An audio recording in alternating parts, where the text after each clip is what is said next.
Alors bonjour, donc je vais essayer de continuer à corriger l'exercice numéro 4 sur l'étude d'un condensateur plan. Déjà dans la première vidéo, j'ai répondu à la question numéro 1. Dans la deuxième vidéo, j'ai déjà traité les questions de 3 et 4. Et maintenant, je vais essayer de traiter dans cette vidéo-là la question 5 et 6.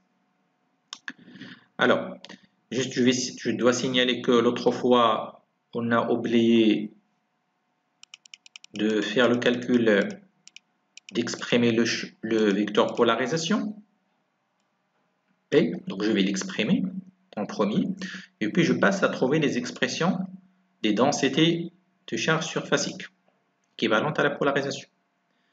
Et puis dans la suite, on va essayer de trouver l'expression de champ dit dépolarisant par deux méthodes, en se basant sur l'expression de champ macroscopique et puis en utilisant le théorème de Gauss, tout en utilisant les expressions déjà obtenues pour les charges. Donc je vais prendre mon tableau blanc. Donc on va commencer par chercher l'expression de la polarisation. Donc, expression du vecteur polarisation.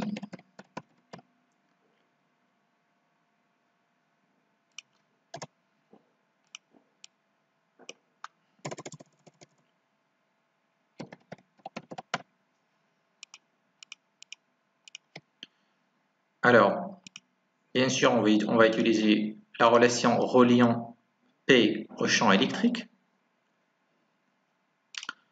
Donc, déjà dans le cours, on a des cours pour un milieu LHI.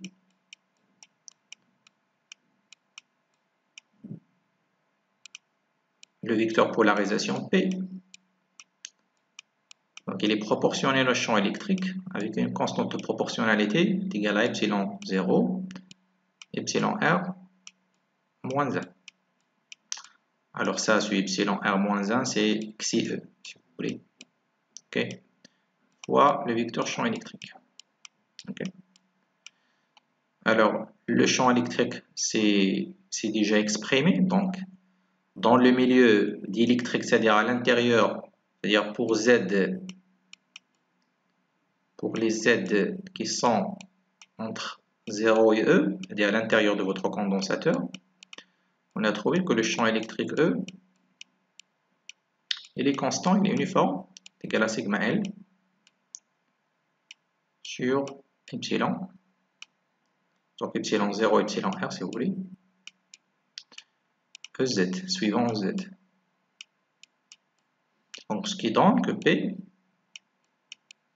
ça va être donc, epsilon 0, epsilon R moins 1, sigma L,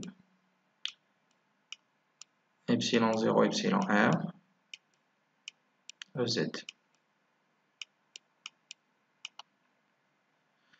Alors je vais faire des simplifications, donc je vais simplifier par epsilon 0 là, et puis encore je peux simplifier par epsilon R avec là, donc ça va donner moi 1 moins 1 sur epsilon R, sigma L, suivant EZ. Voilà le vecteur polarisation. Bien sûr à l'intérieur de condensateur, parce qu'à l'extérieur il n'y a pas de polarisation. La polarisation est égale à 0 à l'extérieur parce qu'il n'y a pas de la matière. Vous voyez que là, donc, la partie, donc, là c'est positif, ce qui fait que P est dans le même sens que Z, dans le sens positif, et donc dans le même sens que le champ électrique, c'est-à-dire à l'intérieur de votre condensateur. Donc là vous avez cette plaque-là, elle est chargée négativement. Celle-là, il est chargé positivement. Je parle des charges libres là. Okay. Là, c'est moins sigma L. Et là, c'est plus sigma L. Donc, le champ électrique, c'est déjà exprimé. Il est dans ce sens. Il est clair parce que le champ, il est évident parce que le champ électrique doit être dirigé des charges positives vers les charges négatives. Donc, le vecteur polarisation là doit être dans le même sens. Parce que la formule vous dit ça. Donc le vecteur polarisation, il est encore dans ce sens. Et il est uniforme, hein. Il est uniforme. Donc il est uniforme encore, c'est-à-dire il a la même valeur en tout point à l'intérieur de votre condensateur. Voilà le vecteur polarisation. Okay. Donc il est uniforme à l'intérieur. Ce vecteur-là, il est constant. Ok. Donc passons maintenant à chercher les densités de charge. Alors je signale tout simplement que là, il n'y a aucun intérêt à chercher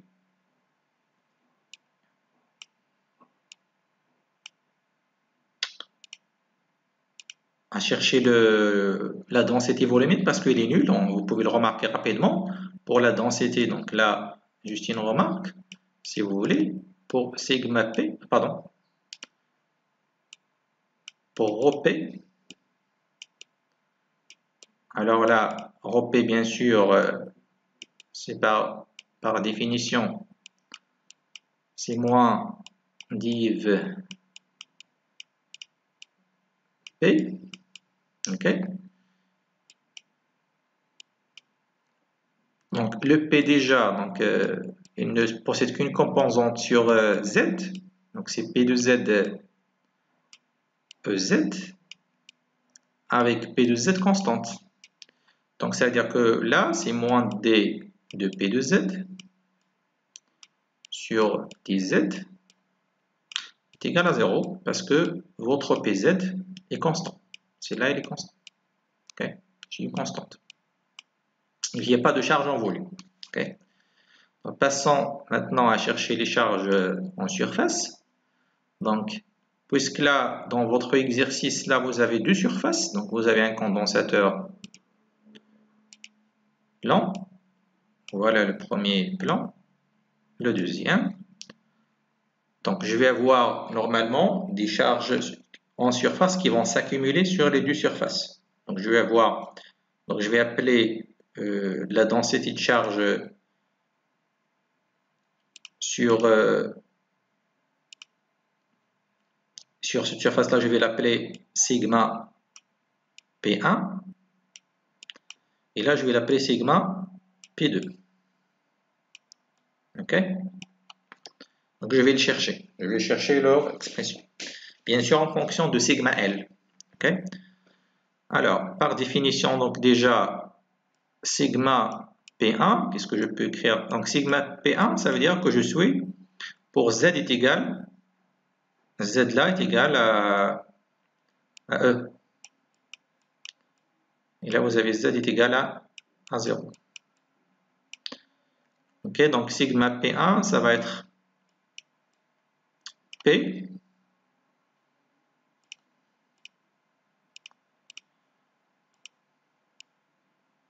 la projection de vecteur polarisation fois le vecteur unitaire N1. Avec N1, il est perpendiculaire à cette surface-là. Il est dirigé vers l'extérieur. Voilà. Ok. Donc là, je vais dire, bien sûr, P pour Z est égal à E, mais faites attention, le P il est constant. Donc, je ne sais pas la peine de le signaler. Ok. Donc, c'est toujours le même P. Donc, P, c'est déjà, vous avez déjà son expression. Donc, c'est 1 moins 1 sur epsilon R sigma L EZ. Tout ça scalaire N1. EZ, il est dirigé dans ce sens. Il est vers le haut.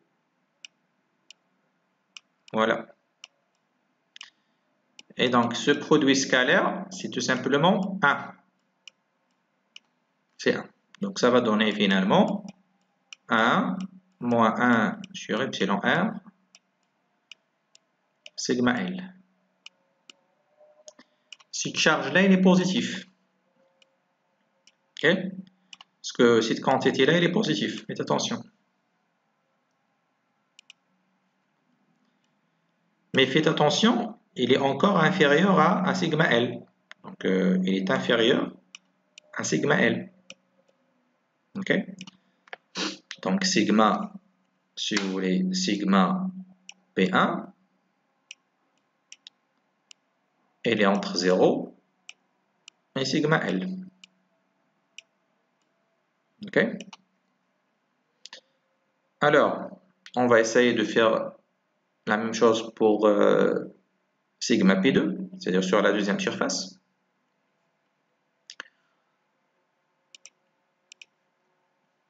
Toujours, je vais prendre toujours mon schéma. Ok. Maintenant, je suis sur la surface inférieure, donc j'ai appelé ça sigma P2. Ok. Donc là, par définition, sigma P2, ça va être la projection de vecteur polarisation. Le vecteur polarisation, il est à l'intérieur là. Fois le vecteur unitaire N2. Le N2, c'est le vecteur perpendiculaire à cette surface et il est dirigé vers l'extérieur. Et vous voyez qu'il est dans le sens opposé de EZ. Alors là, je vais avoir, si vous voulez, 1 moins 1 sur epsilon R, l'expression de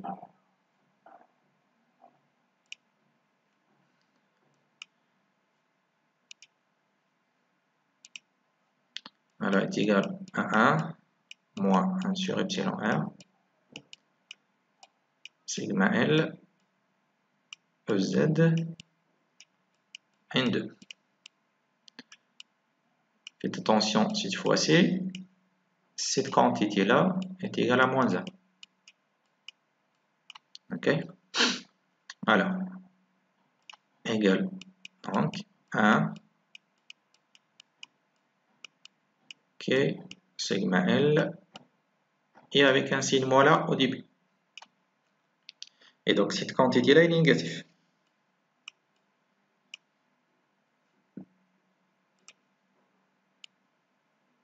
Ok. Donc, en résumé, donc je peux dire que sigma P1 est égal à une certaine quantité que je vais appeler sigma P et sigma P2 égale à la même quantité avec un signe moins. Bien sûr, avec ce sigma P, c'est cette quantité-là, donc c'est 1 moins 1 sur epsilon R sur sigma L. Fois sigma L, pardon. Ok? Et donc, vous voyez déjà que la première, elle est positive, la deuxième, elle est négative. Ok? Si vous faites un schéma, donc je vais faire un schéma. Donc, pour illustrer ce qu'on vient de trouver là.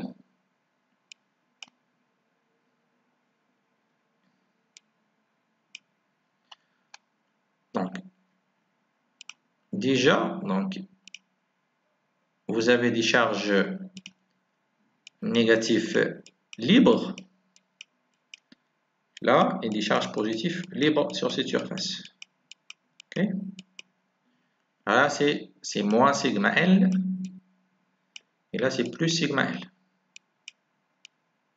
Ok? Et maintenant, on vient de montrer que sur cette surface-là, vous avez un sigma P qui est positif. Ça veut dire là, je vais avoir l'accumulation de charges positives de polarisation. Et là, c'est le contraire, donc je vais avoir des charges négatives. Là, c'est sigma P. Et là, c'est moins sigma P. Et bien sûr, le vecteur polarisation, il serait dirigé, comme la définition le disait, des charges négatives vers les charges positives. Voilà. Le vecteur polarisation, c'est toujours parce que c'est une densité de moment dipolaire et le moment dipolaire, par définition, il est dirigé toujours des charges négatives vers les charges positives de polarisation, bien sûr. Okay? Et le champ électrique, bien sûr, elle est dans ce sens. Pourquoi ce sens? Parce que je vais faire attention aux charges libres. Donc, elle est dirigée des charges positives libres vers les charges négatives libres. Le champ électrique est dans ce sens toujours. Okay. C'est bon? Alors, passons maintenant à la question suivante.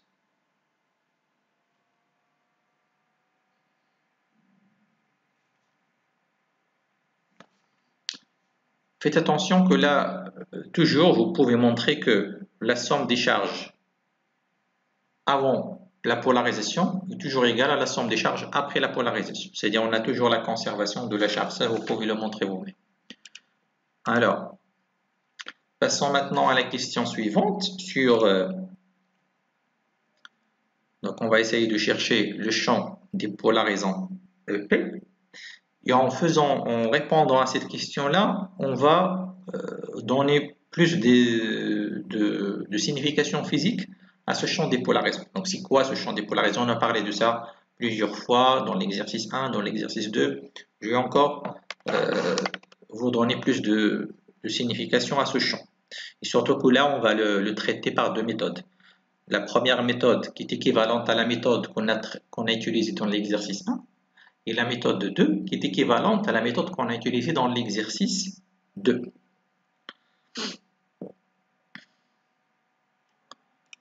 Alors, champ des polarisants.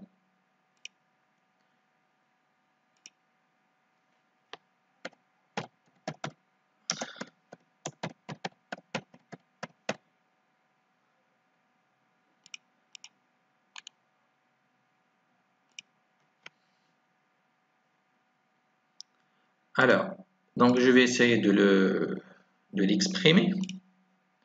Alors, je vais utiliser la première méthode. Okay. Donc, l'autre fois, on a dit que à chaque fois que vous avez un milieu matériel,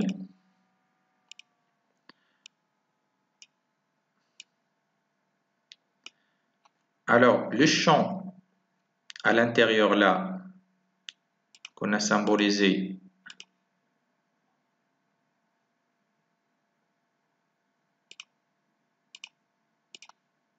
le champ E, qu'on a appelé le champ macroscopique, on a dit que ce champ normalement, c'est la somme de deux champs, c'est la superposition de deux champs. Un champ qu'on appelait le champ E0, c'est-à-dire c'est le champ que je peux y avoir s'il n'y a pas de matière. Donc j'imagine s'il n'y a pas de matière là, que serait la valeur de ce champ. Donc je vais appeler E0. Et ce champ il est toujours supérieur à celui à la valeur de champ macroscopique.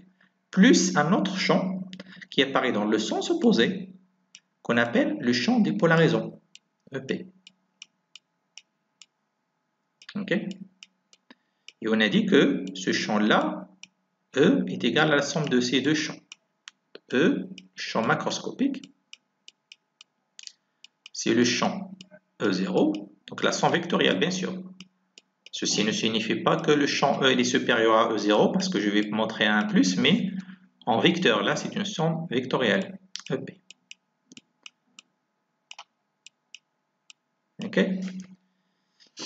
Et donc, le champ des polarisants dont je cherche là, ça va être E moins E0.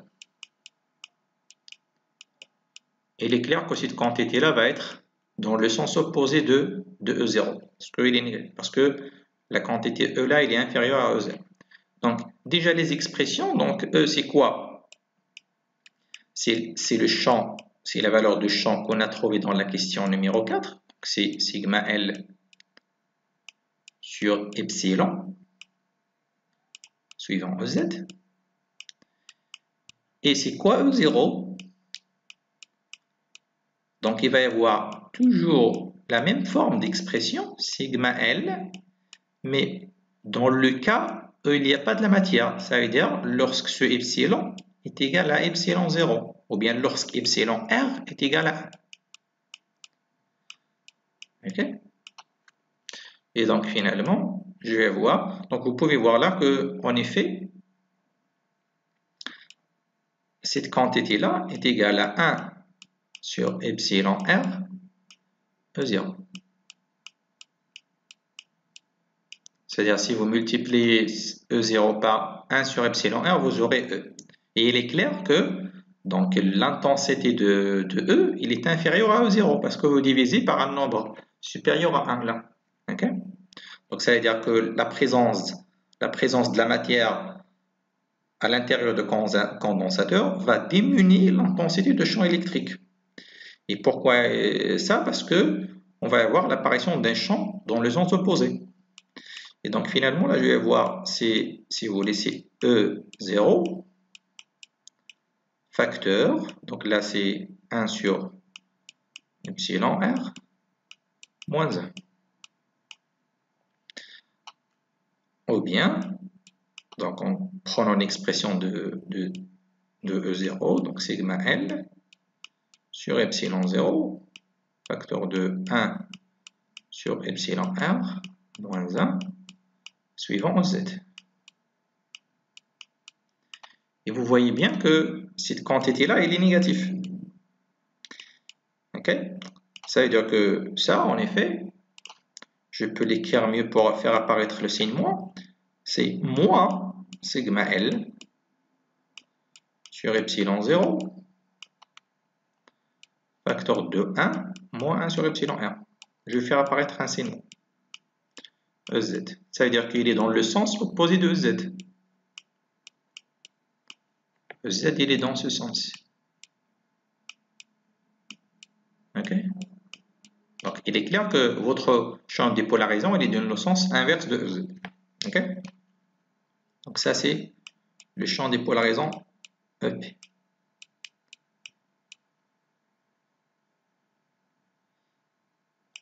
Encore remarquer que dans la question numéro 4, on a montré que P, le vecteur polarisation, c'est 1 moins 1 sur epsilon R EZ, pardon, fois sigma L EZ. Implique que votre champ dépolarisant, je peux l'exprimer en fonction de P. Ça, c'est demandé dans la question. Alors, il est donc là, vous pouvez le remarquer, voilà votre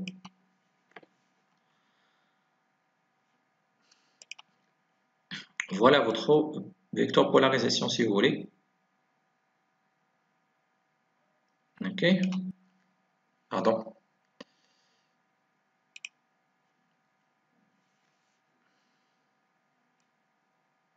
Voilà, ça c'est le vecteur polarisation P. Et donc, ça signifie que ça c'est moins P sur epsilon 0. Okay. Donc, ça veut dire que pourquoi je fais ça? Parce que le champ dépolarisant, il est directement relié à la polarisation. Okay. Et encore, vous pouvez remarquer que si vous prenez, parce que sigma P encore, c'était 1 moins 1 sur epsilon R sigma L. Et donc, vous pouvez remarquer que votre EP, encore, il s'écrit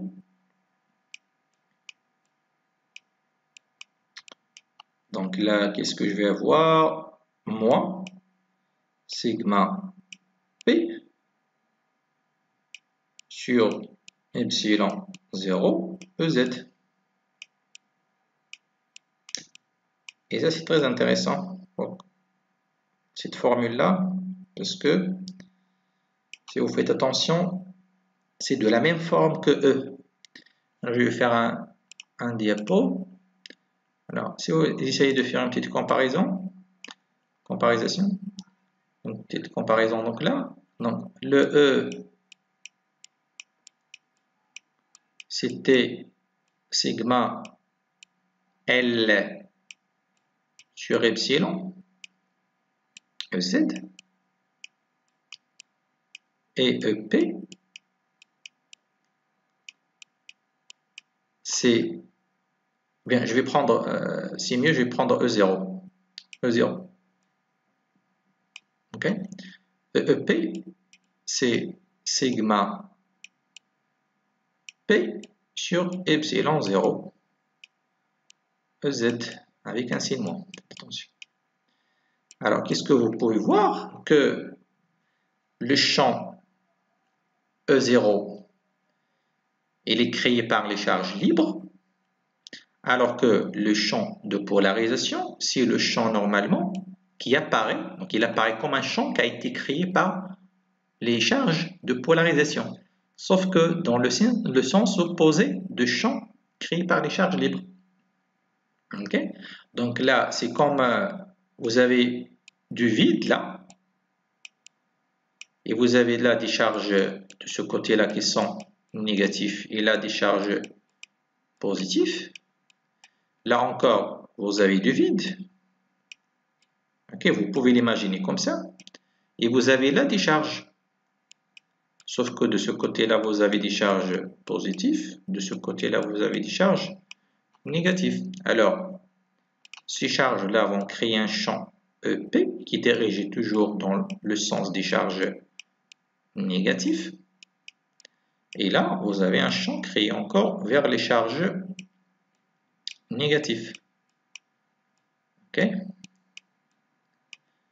Faites attention parce que là, les charges là, c'est sigma P. Alors que là, c'est sigma L. Ok? Et finalement, la combinaison de ça qui va donner, donc si vous faites la somme des deux champs, il va vous donner le champ E, qu'on appelle le champ macroscopique. Ok?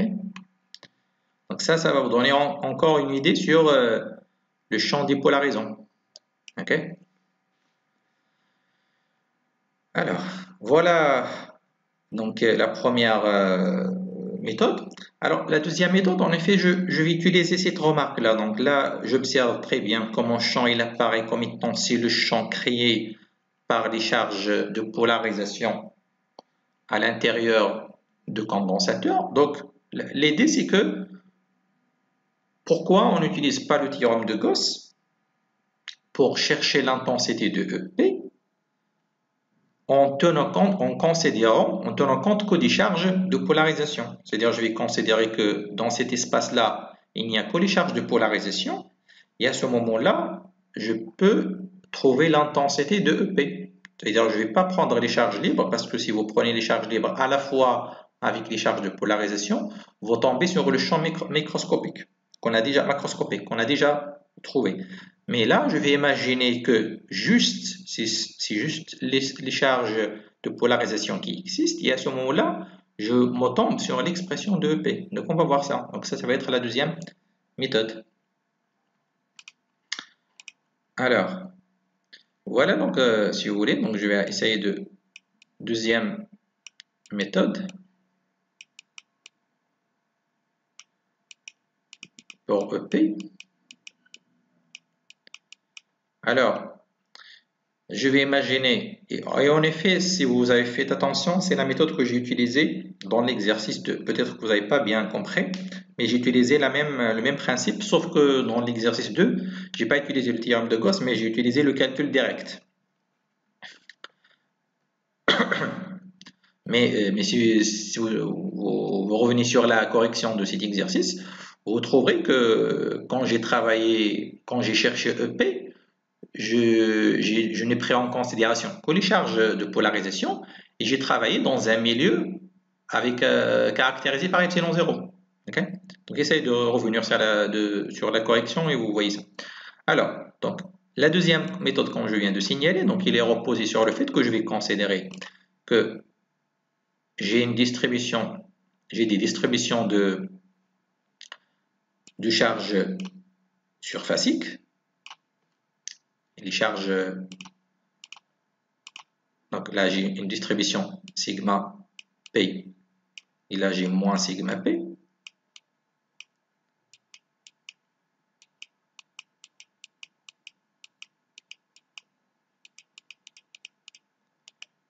et je vais essayer d'utiliser le théorème de Gauss. Donc, pour utiliser le théorème de Gauss, donc je vais choisir une surface de Gauss convenable. Donc là, dans ces situations-là, comme vous l'avez vu déjà, donc on peut considérer prendre un cylindre. Donc je vais effacer ça pour avoir plus d'espace. Donc je vais prendre un cylindre.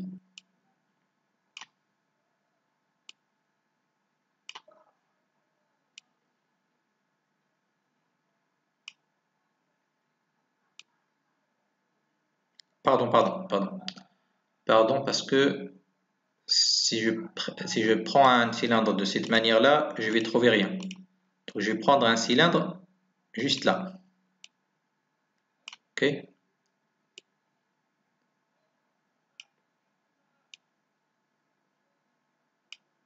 Ok, voilà.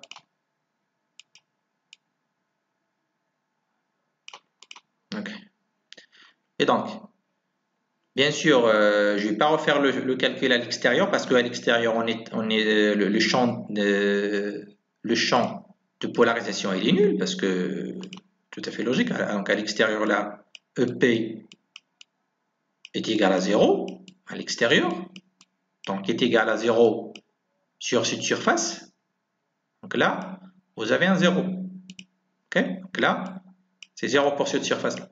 Okay? Parce que le champ des polarisations n'existe qu'à l'intérieur de la matière. Okay? Donc entre les armatures de condensateur. Et là, donc le champ des polarisants, il est orienté donc, dans ce sens, okay, EP, vers les charges négatives. Donc sur cette surface-là, voilà mon champ P, EP. Le vecteur unitaire, il est encore dirigé dans le même sens, vers l'extérieur, je vais l'appeler N. Et bien sûr, sur la surface latérale, le flux il est nul parce que le champ des polarisants, il est porté par l'axe Z. Okay? Alors, je vais maintenant, donc avant de commencer à utiliser le théorème de Gauss, je vais essayer de déterminer la charge que vous avez à l'intérieur. Donc à l'intérieur de votre cylindre, voilà la surface normale. Donc là, l'intersection avec le plan supérieur. Ok, donc cette surface-là, elle est chargée. Voilà, donc elle porte une charge positive. Que là, vous avez sigma P. Cette charge positive que je vais appeler Q. Donc c'est Q intérieur. Ok, est égal à sigma P fois S. Avec S, c'est la surface de la base, SB si vous voulez. Okay. Et donc maintenant, je peux appliquer le théorème de Gauss. Donc le théorème de Gauss, il vous dit que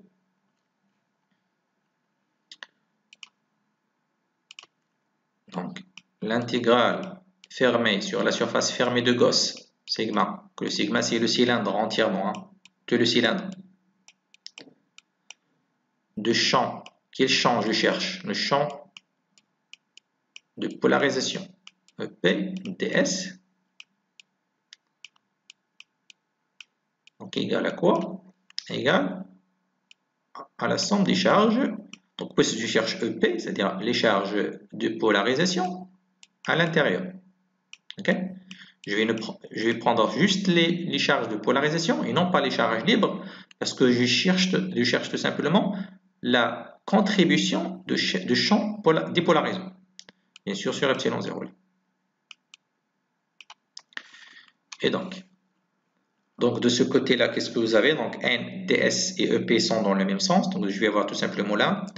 Donc là, si vous voulez, vous avez l'axe EZ à un certain Z là. Donc EP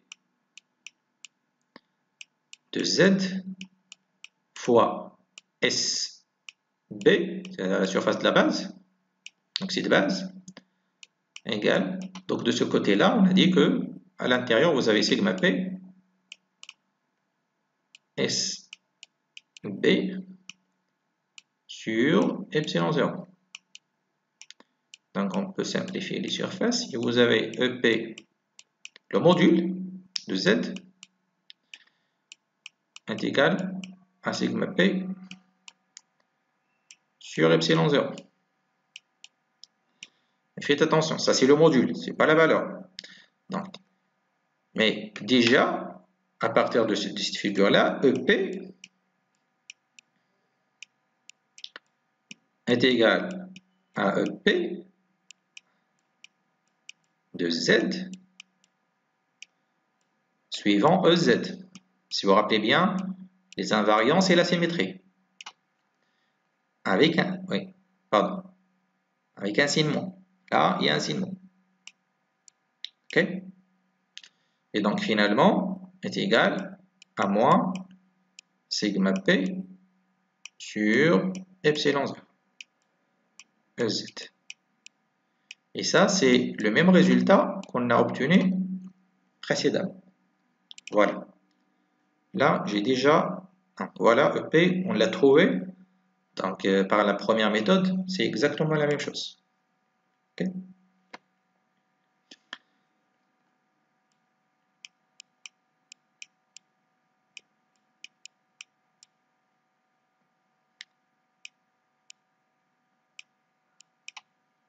Okay. Donc, on vient de terminer cette question-là. Donc, je vais essayer de vous faire juste une remarque pour terminer cette vidéo-là. Alors, si vous vous rappelez bien, l'autre fois, lorsqu'on a essayé de chercher le champ électrique, on a passé par le calcul de D. Donc, on a cherché D, et puis à partir de D, on a en déduit donc, la valeur de champ macroscopique E. Alors, mais est-ce qu'on peut le faire sans passage par D? Donc, lorsqu'on était sur la question 2, ce n'était pas possible. Mais maintenant, je peux le faire. Pourquoi? Parce que jusqu'à ici, je connais très bien les expressions des charges de polarisation. Donc, les charges de polarisation sont connues, les charges débris sont connues, donc je peux faire mon calcul. Alors, comment je peux faire? Parce que le théorème de Gauss, qu'est-ce qu'il vous dit? Là, c'est une remarque. Donc, on va essayer de chercher E une autre fois, par une autre méthode. OK? Donc, le théorème de Gauss, il vous dit que l'intégrale de E ds, c'est la charge totale à l'intérieur sur epsilon 0. Et quand je dirais la charge totale, ça veut dire que si la charge...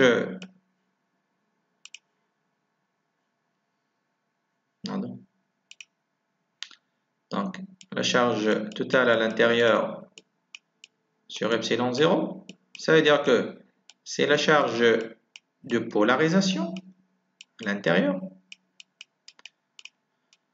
plus les charges libres à l'intérieur de ma surface de Gauss que je vais choisir après. OK? Alors maintenant, si je prends, donc je fais un schéma, je vais faire un petit schéma là. Voilà mon condensateur. Donc, qu'est-ce que vous avez comme charge? Donc, vous avez sur cette surface-là supérieure, vous avez moins sigma L, et puis vous avez plus sigma P. OK? Alors là, vous avez plus sigma L moins sigma P. OK? Bien sûr, le sigma P, on le connaît déjà son expression. Sigma P, on peut l'exprimer en fonction de sigma L. Donc, c'est 1 moins 1 sur epsilon R sigma L. Vous faites un petit calcul et vous trouvez que cette quantité-là, c'est moins sigma L sur epsilon R. Et cette quantité-là, c'est plus sigma L sur epsilon R. C'est la charge totale. Ok. Alors, je vais choisir un cylindre.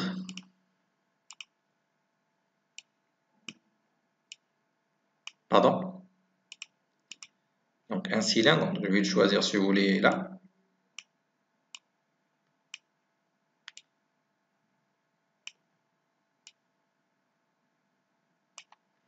Ok.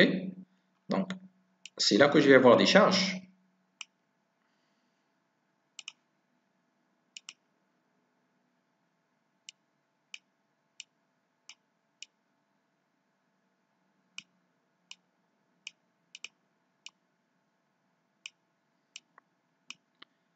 Pardon. Donc, ok. Donc, ce plan-là,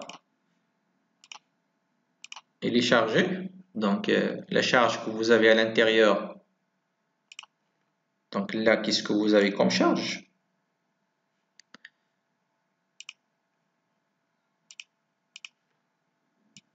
Donc là, vous avez donc cette charge-là. Donc vous avez que les charges libres, pas les charges de polarisation plus les charges libres.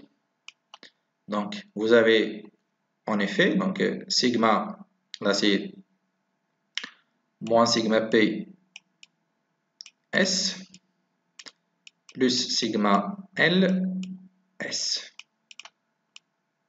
Ok? Ou bien tout simplement donc vous avez cette quantité en effet, donc moins sigma P, donc ça va être plus sigma L sur epsilon R fois S. Donc vous utilisez l'expression du sigma P. Donc voilà, en effet, la charge à l'intérieur, totale. La charge totale. Et donc, si on, donc pour le champ électrique, donc là, on a dit que le champ électrique, il est dirigé dans ce sens. Donc là, voilà le champ E, il est collinéaire avec le vecteur unitaire N. Puis là, vous avez 0. Hein. Là, le champ il est nul. Hein. Sur cette surface, le champ il est nul parce que vous êtes à l'extérieur. Ça, c'est le résultat de la question numéro 1. Alors, je vais appliquer maintenant le théorème de Gauss. Peut-être que je vais prendre une autre page. Donc si vous revenez là, donc je vais faire la projection, ok, sur un. Donc je vais avoir E de Z fois S, qui est égal à quoi? À la charge totale. La charge totale, ça. Voilà la charge totale. Ça, c'est ma charge totale. Et à l'intérieur. J'ai déjà fait un petit calcul. Alors, est égal à sigma L sur epsilon R fois S sur, n'oubliez pas ça, sur epsilon 0. Alors les S, on va les simplifier. Donc finalement, vous avez EZ qui est égal à sigma L sur epsilon R sur epsilon 0, c'est-à-dire sur epsilon. Et dites-moi, ça c'est le même résultat que vous avez avant, c'est-à-dire E, le champ E, est égal à EZ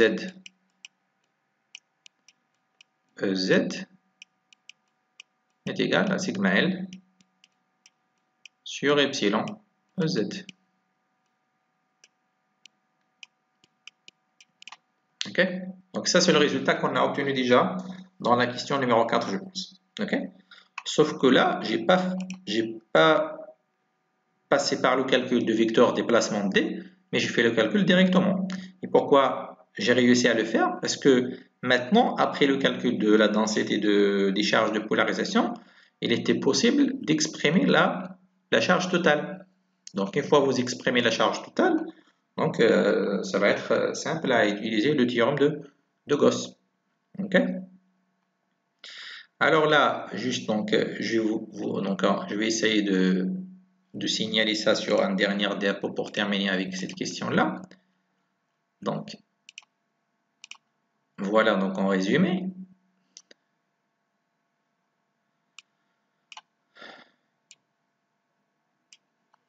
Donc le champ E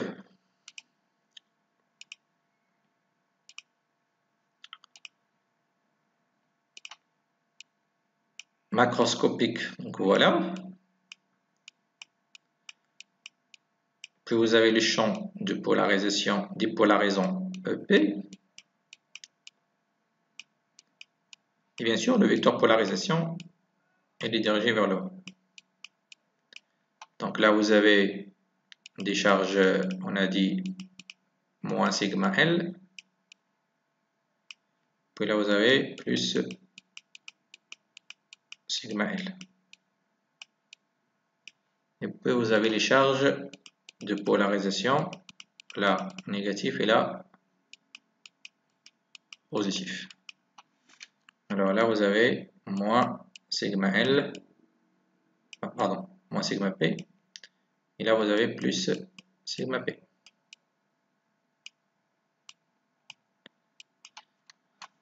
Alors là, juste pour vous donner une signification physique du champ dépolarisant EP, donc c'est quoi en effet?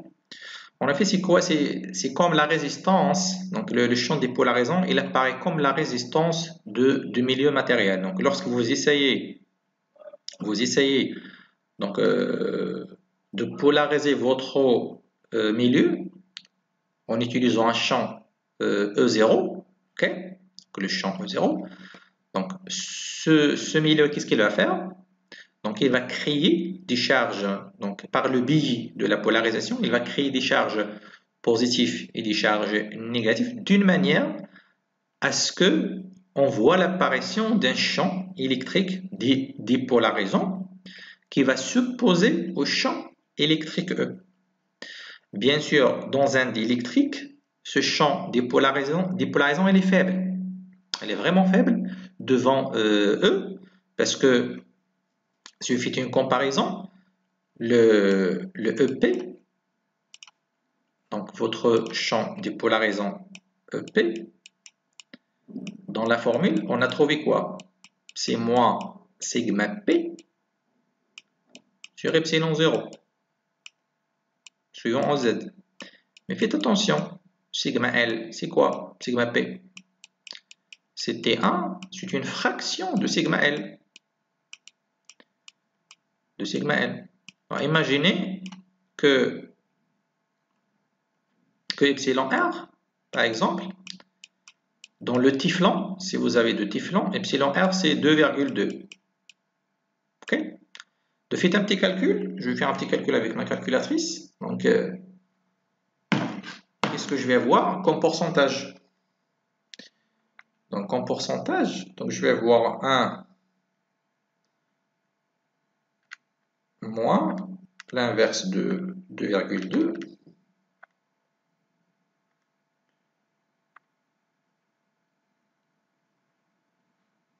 Donc, ça va donner comme pourcentage, si je n'ai pas trompé sur le calcul. Ok, je vais changer de calculatrice.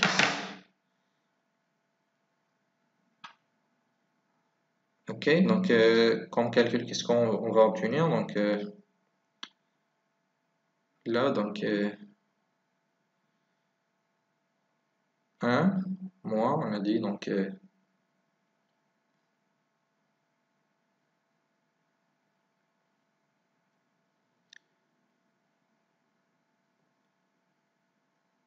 donc normalement ce nombre-là, c'est au voisinage de c'est au voisinage de 0,5.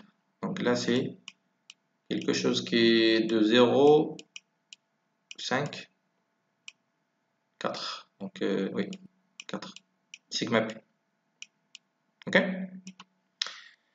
Sigma P. Donc si vous voulez là, ça va être au voisinage de 50%. Ok? Ça veut dire quoi? Que dans un diélectrique, le diélectrique va essayer de créer un champ dépolarisant dont l'intensité, c'est la moitié de l'intensité du champ que vous appliquez. Ça veut dire qu'il ne va pas y arriver totalement à annuler son champ. Mais faites attention, si vous êtes dans un métal, théoriquement dans un métal, le epsilon R est égal à l'infini. Et donc, si epsilon R est égal à l'infini, le sigma P, c'est exactement, pardon, là c'est L. Sigma P, c'est exactement sigma L. Et à ce moment-là, le champ dépolarisant, même si dans un métal, je ne peux pas parler de ça, il va être de même ordre de grandeur que le champ que vous appliquez. Et le résultat, c'est qu'à l'intérieur d'un conducteur, si vous avez un conducteur, le champ électrique il est nul. Mais bien sûr, là, je fais juste une approximation, mais si vous prenez par exemple un milieu dont epsilon r est égal à 1500, ok? Ça, je pense que dans une question, on va traiter ça. Donc là, par exemple, on vous dit, on va parler, on l'appelle donc là le titane de baryon. Donc le titane de baryon, il possède un epsilon r qui est égal à 1500. Ok, on va utiliser ça après. Alors, dans un tel matériau, avec epsilon est égal à 1, alors sigma p, ça va être quoi? Donc si vous faites un petit calcul, donc ça va donner...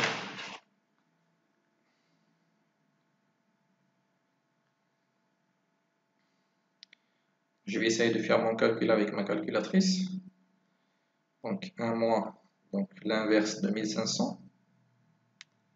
Et donc ça va donner 9, pardon, 0,9 3 sigma L. Là c'est L, hein. Sigma L. Alors, plus ou moins, si vous pouvez dire que sigma P presque égal à sigma L. Okay? Et si vous avez ça, ça veut dire quoi? Ça veut dire qu'à l'intérieur de votre condensateur, le champ il va être nul. Parce que le champ dépolarisant il va être presque de même valeur que le champ E0. Okay? Et donc à ce moment-là, le champ dépolarisant il va annuler presque totalement le champ E0. Okay? Donc on va discuter ça après lorsqu'on va parler de la capacité d'un condensateur. Mais juste là pour vous donner une idée sur le rôle du champ dépolarisant, pourquoi il est là, donc qu'est-ce qu'il fait. Donc c'est la résistance en effet d'un milieu par rapport à l'excitation extérieure. Donc je vais m'arrêter là pour cette vidéo-là et merci et à la prochaine.